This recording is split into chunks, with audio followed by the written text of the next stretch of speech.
Let's get familiar with the pasuk from Shmuel Bet, Parak Chet, pasuk Tervav, which we referred to in the Gemara earlier. It said, "Vayimlach David akol Yisrael." David was the melech of all Yisrael. Vayi David ose mishpat tzedakah, and David did mishpat and tzedakah l'chol amo, to all the people. So Rebbe's going to ask a question. It says l'chol amo. He did tzedakah for all the people. We just learned earlier in the Gemara that we said that when David Melech did tzedakah, he would see if the person was poor. And if the person was poor, what would he do? He would take money from his own pocket and pay on behalf of that poor person who was guilty. So if that's the case, Rebbe is going to say, instead of the pasuk saying l'chol amo, it should have said either what, l'chol aniyim, all the poor people.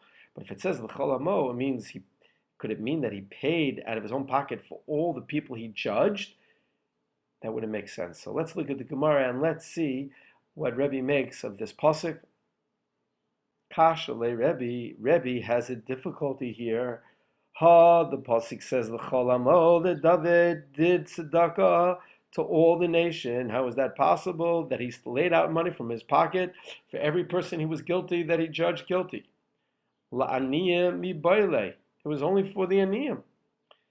Ella Rebbe Meir. Ella Rebbe Omer. Rebbe says, Afal pi shelo shile mitoch beso. Even when David Melech did not lay out money from his own pocket, Zehu Mishpat Tzedakah, he still did Mishpat and Tzedakah, two seemingly contradictory values, judgment and righteousness. Mishpat Lezeh, when he would judge, he would create judgment for one of the persons, Utzedakah Lezeh, and he would create righteousness for the other person. How so? In such a case where he didn't lay out money from his own pocket, Mishpat Lezeh, Shechozel Mamano, the person who was the claimant, he gets his money returned. Shechozel Mamano, he gets his money returned. That's the mishpat, that's the law.